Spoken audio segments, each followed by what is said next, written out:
자, 반갑습니다. 배종찬 교수의 맛있는 좋은 이야기의 배종찬입니다. 자, 여러분 반갑습니다. 아파트는 지고 오피스텔, 토지는 뜬다.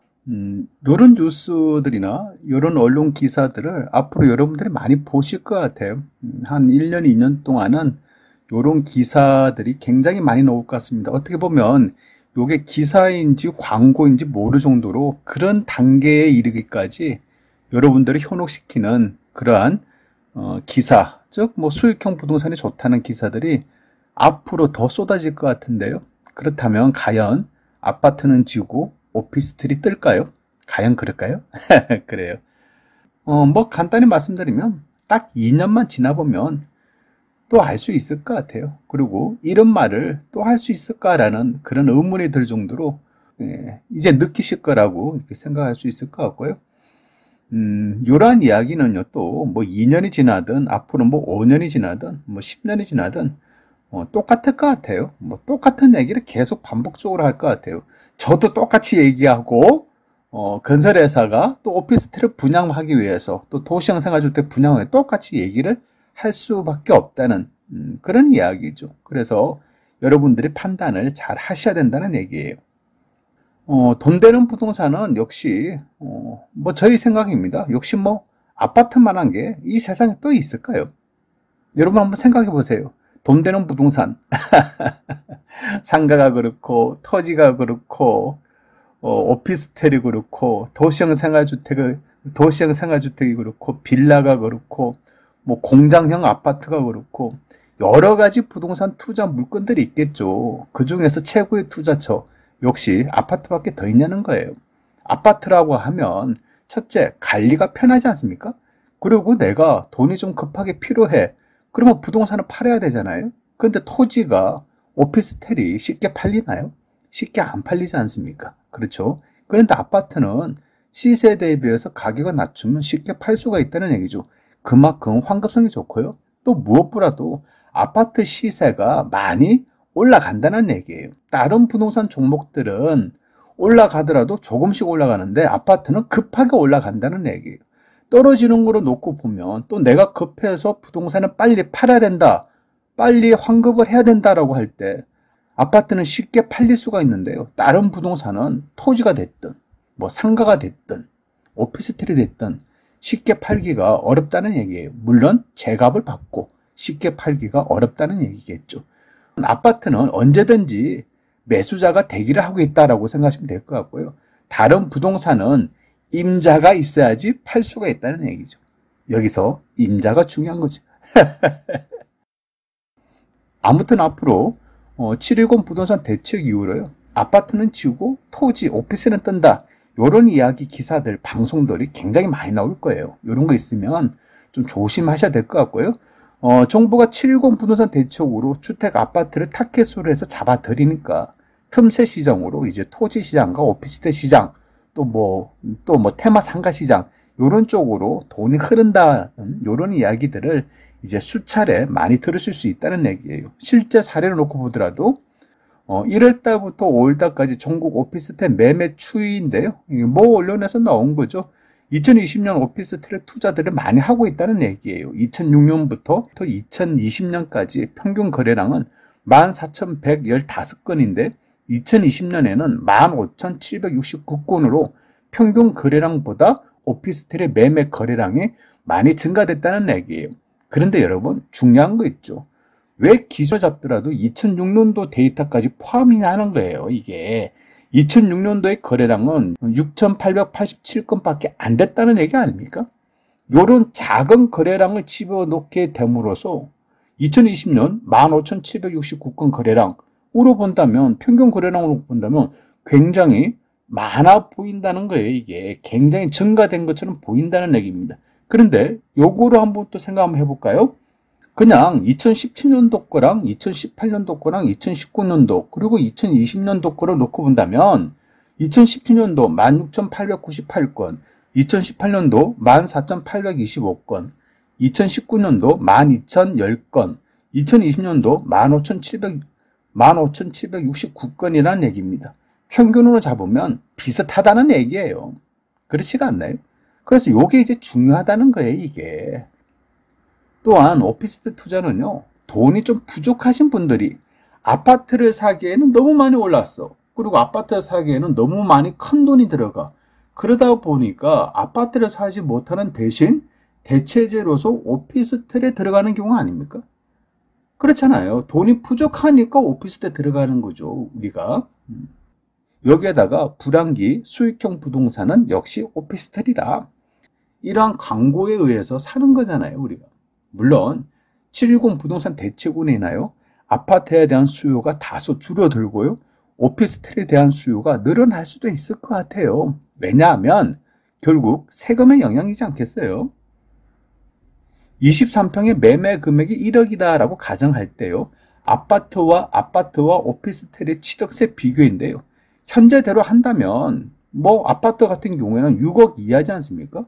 그리고 면적이 85제곱미터 이하니까 취득세 1%에 지방교육세 0.1%에서 합계 1.1%가 아닙니까? 그러면 1억이라면 취득세는 110만 원 한다는 얘기예요. 그런데요, 오피스텔 같은 경우에는 이게 주택이 아니지 않습니까? 그러다 보니까 그 밖의 원인으로 봐가지고 취득세가 4%고 농어촌 특별세가 0.2%, 지방교육세가 0.4%에서 합계 세율이 4.6%라는 얘기죠. 따라서 1억 원짜리 오피스텔을 샀다고 한다면 취득세가 460만 원 된다는 얘기입니다. 이러한 의미로 본다면 현재까지는 오피스텔보다 주택의 취득세가 훨씬 저렴하다라고 이렇게 말씀을 드릴 수가 있겠죠. 그런데 이번 710 부동산 대책으로 이제 주택 같은 경우에는 1가구 2주택자라면 아파트 같은 경우에 취득세율이 8.8%예요. 그러면 1억 원짜리 아파트다. 취득세가 880만 원이나 된다는 얘기예요. 그런데 오피스텔은 460만 원이니까 이제는 아파트가 오히려 오피스텔에 비해서 420만 원이나 더 비싸다는 얘기예요. 만약에 1가구 3주택이 아파트를 샀다라면 취득세율이 무려 13.2%라는 얘기예요. 1억 원짜리 아파트의 취득세가 무려 1320만 원이에요. 그런데 오피스텔은 4.6%, 460만 원의 얘기예요. 그러다 보니까 아파트를 사는 게 오피스텔보다 무려 860만 원의 차이가 난다는 얘기입니다. 여러분, 1억 원짜리를 샀는데도 무려 860만 원의 차이가 난다는 얘기. 엄청난 금액 차이죠. 여기에다가요, 주택, 아파트 같은 경우에는요, 종합부동산세, 양도소득세까지 주택이 많으면 많을수록 다주택자일수록 중과세가 또 되지 않습니까? 그러니 주택에 대한 수요, 아파트에 대한 수요가 감소되고 오피스텔에 대한 수요가 증가될 것이라고 이렇게 이야기하는 거 충분히 이해가 돼요. 하지만요, 여기서 가장 중요한 부분에 나오죠. 오로지 그냥 부동산 투자, 부동산 재테크로만 놓고 보자는 얘기예요. 여러분, 부동산 투자를 함에 있어서, 부동산 재테크를 함에 있어서 가장 중요한 게 뭔가요? 결국 수익 창출 아닌가요? 그래요. 오피스텔이 되었든 아파트가 되었든 중요한 거는 수익 창출이죠. 우리의 목표는 하나라니까요. 수익이 날 경우에는 투자를 하는 거고, 수익이 나지 않을 경우에는요, 투자를 하지 말아야죠. 이러한 대원칙을 어길 경우에는 돈 벌기가 굉장히 어렵다는 거예요. 이러한 원칙을 지킬 경우에는 돈 벌기가 쉽겠죠. 1억 투자 시 수익형 부동산 세채 구입, 1억 투자 시 수익률 12% 보장, 세입자 5년간 월세 100만원 보장, 세입자 10년 임대기간 확정, 요런 거 얼마나 이거 쇼킹합니까? 어떻게 보면 어떻게 보면 사람 마음을 혹하게 만들지 않습니까? 그런데 중요한 거는요, 요렇게 아무리 떠들어대도 결국 몇 년이 지난 뒤에 1억 원짜리 오피스텔이 시세가 7천만 원 한다. 시세 7천만 원에 팔려고 해도 안 팔려. 요러면 문제가 되는 거예요. 그동안 받은 월세가 어떻고, 5년 월세 보장이 어떻고, 10년 세입자 넣어주겠다. 요런 거 의미가 없다는 얘기예요. 여기다가요, 세입자가 부도가 났다. 아니, 10년 동안 월세를 주기로 한 그런 세입자가 부도 났다. 그럼 어떻게 하시겠어요, 여러분? 그리고 그러한 약정서를 써주고, 공증을 받든 뭐를 했든 간에, 중요한 거는 공증을 써준 그런 계약 주체, 분양회사가 됐든 건설회사가 됐든 이런 회사들도 부도 났다. 어떻게 하겠냐는 거예요, 이걸. 그렇지가 않나요? 그거 어떻게 믿냐는 얘기예요. 아니, 공정하면 뭐합니까? 중요한 건 돈이 있어야지. 아니, 돈을 갚을 능력이 돼야지 공정을 하는 거잖아요. 어떻게 보면 돈을 갚을 능력이 안 되니까 공정을 쓰는 거 아니겠어요? 결국 중요한 거는 부도가 나면 끝난다는 얘기예요. 그리고 공실이 된다는 얘기고. 아니, 공실이 됐는데 뭐 그동안 받은 월세 무슨 의미가 있나요? 그리고 시세가 1억 원짜리가 7천만 원 되는데 무슨 의미를 여기서 찾을 수가 있냐는 얘기죠. 여기에다가 관리비는 어떻게 하시겠어요, 이제? 꼬박꼬박 나오는 관리비. 그리고 만약에 은행 대출을 받았다. 은행 이자 어떻게 하시겠냐는 거예요. 그러니 제가 다시 한번 말씀드릴 수밖에 없다는 얘기예요. 오피스텔 아예 가능하시다면 쳐다보지 마세요. 눈 버리신다니까요. 하긴 또 그래요. 제가 이토록 또 설명을 해드려도 여러분들 중에 또 많은 분들은 또 이렇게 말씀을 하시죠. 오피스텔을 사놓으신 뒤에 저한테 이렇게 말씀하시잖아요. 아니, 상담하다 보면 그런 분들 한둘이 아니잖아요. 그래도 우리 동네 오피스텔은 달라요. 우리 오피스텔은요, 역세권이에요. 다 같은 오피스텔이 아니라니까요. 우리 오피스텔은요, 입주 시점이 되면 환경이 달라질 겁니다. 이렇게들 말씀들 하시지요. 그런데요, 제가 보는 관점에서는요, 똑같아요. 오피스텔 돈 안 된다는 거는 똑같다는 얘기예요. 저렇게들 말씀을 하시지만은 제가 또 이제 부연 설명을 해드리면 거의 뭐 또 대부분이 그런가요? 그럼 어떻게 하면 좋겠습니까? 지금이라도 팔아야 되나요? 그러면 제가 또 이렇게 말하죠. 가능하다면 파시라고. 조금의 손실을 감내하고 파시라고. 이렇게 설명을 드릴 수밖에 없다는 얘기예요. 뭐 그 어떤 오피스텔이든 뭐 강남이나 서울 핵심 상권을 제외하고는요. 분양 금액에서 매매 가격이 오르는 경우 많지 않다는 얘기예요. 즉 오피스텔을 여러분께서 분양받았다면 또 분양받은 오피스텔을 또 샀다면 몇 년이 지나고 10년이 지나고 20년이 지났어. 그러면 그 분양 가격이 최고라는 얘기예요. 여러분들이 또한 돈 주고 산 가격이 최고일 가능성이 굉장히 높은 거예요. 그게 바로 오피스텔이라니까요. 결국 오피스텔은요. 건설하는 사람들, 분양하는 사람들, 중개하는 사람들 이런 사람들만 돈 버는 거고 분양받는 사람들은 특정 지역의 극히 일부를 빼고는 거의 대부분 손실을 보게 된다는 얘기입니다. 따라서 오피스텔은요. 어떤 경우든 투자의 대상으로 생각하지 않는다는 게 제일 좋은 생각인 것 같아요. 하지만 또 제가 말씀드리잖아요. 또 이렇게 말씀을 드려도 그래도 나는 오피스텔을 사야겠다. 설령 죽는 한이 있더라도 나는 오피스텔을 사야겠다. 라고 생각하시는 분도 계셔요. 그러면 그런 분들을 위해서 꼭 사야 된다면 다음과 같은 오피스텔 투자 조건을 살펴보신 후 그래도 꼭 사야겠다면 그때서야 좀 사시라는 거예요. 그렇다면 오피스텔 투자 원칙 첫 번째로 본다면요. 역세권, 최고의 상권만 노리시라는 얘기예요. 역세권, 교통의 요지겠죠. 그러다 보니 대기업들, 중소기업들이 포진이 됐겠죠. 그러다 보니까 직주 근접이 가능하잖아요. 그러면 대기업도 있고 중소기업도 있고 벤처기업들이 많아. 그러다 보니까 자연스럽게 아파트를 지을 공간, 주택을 지을 공간이 부족하겠죠. 왜냐하면 상권이 발달이 됐으니까. 그러다 보니까 오피스텔을 짓는 거 아닙니까? 그러다 보니까 직주 근접이 가능하다. 이런 지역에 대해서만 관심을 가지라는 겁니다. 그런데 혹시 지방 대도시의 역세권인데요? 그런 거는 관심을 가지지 마세요. 지방에 있는 오피스텔은 이건 말 하나만 해요. 그쪽 눈을 돌았다. 그러면 눈 버리시는 거예요. 눈만 버리나요? 마음 버리고 돈 버리고. 오피스텔 투자의 두 번째 원칙인데요. 고분양가 유무를 확인하시라는 얘기예요. 주변에 있는 오피스텔에 대한 시세를 확인하시고요. 또 하나 중요하죠. 주변에 있는 오래된 오피스텔 시세를 한번 파악해 보세요. 요거는 꼭 여러분들에게 당부드릴게요. 20년 전에 지어진 오피스텔이 있는데 그 당시 분양 가격이 8천이고 현재는 5천만 원이다. 그렇다니까 시세가요. 그러면 그런 지역에 들어가셔야 되냐고요. 그렇지 않나요? 그래서 대원칙이에요. 10년 전에 오피스텔을 지었는데 그때 분양 가격이 1억 3천이었다. 근데 지금 시세는 8천만이다. 요런 지역에 왜 들어가냐는 얘기예요, 여러분. 아니 오피스텔이 짓는 공간, 아니 뭐 눈에 선하지 않습니까? 그나마 그 지역에서 교통이 요지, 그런 지역에, 역세권 지역에 그래도 오피스텔을 짓는 거잖아요. 그러니까 오피스텔 투자를 하실 때 원칙을 가지시라니까요. 기존의 오래된 오피스텔의 시세, 그 오피스텔의 10년 전, 20년 전, 5년 전 가격을 비교하고 올랐으면 그나마 들어가도 돼. 왜냐하면 올랐으니까. 오래된 오피스텔이. 그런데 오피스텔 가격이 떨어졌다. 그때는요, 그냥 안 들어가시는 게 돈 버시는 거 아닌가요?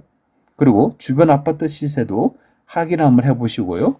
오피스텔 투자의 원칙 세 번째, 광고에 속지 마세요. 뭐 GTX가 뚫린다. 어떤 역이 개통이 된다. 도로가 개통이 된다. 초역세권이다. 5년 임대 보장, 10년 수익률 보장, 몇 %의 수익률 보장. 이런 얘기 믿지 마세요. 왜냐하면 회사가 부도나면 끝이에요. 오피스텔 투자의 네 번째 원칙인데요. 분양 물량도 한번 곰곰이 살펴보셔야겠죠. 오피스텔에 공급이 많다. 그러면 자연스럽게 임대료가 떨어지겠죠. 그리고 시세는 하락할 것이고요. 결국 공실에 대한 위험이 증가돼요. 공실에 대한 위험이 증가된다는 것은 실제 공실이 될 가능성이 많고, 그러면 공실이다라고 하면 관리비 여러분들이 책임지셔야 돼요. 월세로 노리고 수익형 부동산 월세로 노리고 들어갔는데 오히려 여러분들이 관리비를 납부하겠더라라는 거예요. 문제가 심각하겠죠. 따라서 오피스텔의 공급이 많은 지역, 이런 지역은 피하시는 게 좋다라고 말씀을 드릴 수 있을 것 같고요. 오피스텔 투자의 원칙 다섯 번째, 전입신고는 절대 허용되면 안 된다는 얘기예요. 세입자가 들어왔는데 전입신고를 한다라고 하면 이거는 여러분은 오피스텔에 왜 투자를 하는 건가요? 상업용으로, 즉 상업용으로 생각하는 거잖아요. 즉 주택으로 취급을 안 당하기 위해서. 그런 의미에서 우리가 오피스텔에 투자하신 거잖아요. 그런데 세입자가 들어왔는데 사업을 한다라고 들어왔는데 알고 보니까 세입자가 전입신고를 해버렸어. 그러면 여러분들이 가지고 있는 오피스텔이 뭐로 본다? 업무용으로 안 보고 주택용으로 본다는 거예요. 그럼 주택으로 간주가 돼요. 그러면 여러분들은 1가구 다주택자가 적용이 돼가지고 취득세, 중과세 당하고요. 보유세, 양도소득세에서 큰 손실을 입을 수밖에 없다는 얘기예요. 오늘 강의에서 가장 중요하게죠. 반드시 사업용으로 임대를 하고 전입신고는 절대 안 된다. 이런 특약을 반드시 넣어야 되고 이런 부분에 대해서 확인하고 또 확인을 하셔야 된다는 얘기예요. 아시겠죠? 마지막으로 오피스텔 투자의 원칙 여섯 번째인데요. 뭐니 해도 오피스텔은요. 그냥 쳐다보지도 마세요. 차라리 오피스텔 분양받을 돈으로 오피스텔에 살 돈으로 그냥 서울의 작은 아파트, 아이고 교수님 서울의 작은 아파트 얼마나 비싼데요? 좋습니다. 그러면 수도권의 작은 아파트, 교수님 수도권의 작은 아파트도 얼마나 비싼데요? 좋아요. 그러면 지방 대도시의 작은 아파트 사세요. 아니 오피스텔을 분양받는 금액이라면 지방에 있는 작은 아파트 뭐 전세 끼고 살 수도 있는 거 아닙니까? 그리고 시간이 지나면 그러한 이유는 아실 거예요. 아파트를 사두면 어찌됐든 시간이 지나면 올라갈 가능성이 매우 높지 않습니까? 그런데 지방에 있는 오피스텔 사뒀다, 시간이 지났다, 내릴 가능성이 더 훨씬 높은 거예요. 그러면 어디다 투자를 해야 되겠어요? 답은 간단해요. 지금처럼 대혼란기에 뭐니 해도 그래도 아파트라는 거예요. 여러분 요걸 한번 생각을 한번 해보자는 거예요. 왜 정부는 아파트, 주택에 대해서 이렇게 강력한 규제를 하냐? 그거는 바로 아파트가, 주택이 많이 상승하니까 사람들이 투자를 많이 하고 시세가 많이 올라가니까 정부는 주택과 아파트에 대해서 규제를 한다는 거예요. 그러면 정부는 왜 토지나 오피스텔이나 상가에 대해서 규제를 안 할까? 이유야 간단한 거죠. 토지와 상가와 오피스텔은 주택에 비해서 가격이 안 올라간다는 얘기예요. 정부 입장에서 보면. 투자자가 많이 몰리지 않는다는 얘기예요. 정부 입장에서 보면. 그러면 상가나 토지나 오피스텔 규제할 필요가 없다는 얘기겠죠. 결국 아파트는 돈이 되니까 규제를 한 거고 상가나 토지나 오피스텔은 돈이 안 되니까 정부가 규제를 안 하고 있는 거 아닌가요? 이렇게 생각하시면 재테크적으로 볼 때 어디에 투자를 해야 된다, 이러한 답이 난다는 얘기예요. 따라서요, 지금처럼 대혼란기에는 아파트는 지고 오피스텔이 뜬다, 토지가 뜬다, 요런 이야기들 굉장히 많이 들을 거예요. 요런 이야기에 여러분 현혹되지 마세요. 그냥 부동산은 대원칙을 가지고 지것이 부동산 경기가 안 좋네? 아파트 경기가 안 좋네? 그러면 쉬었다 가는 것도 하나의 원칙이지 않을까요? 급하게 투자하지 마시고요. 천천히 하셔도 늦지 않다라고 이렇게 말씀을 드릴 수 있을 것 같아요. 이상까지 배종찬 교수의 맛있는 돈 이야기였습니다. 감사합니다.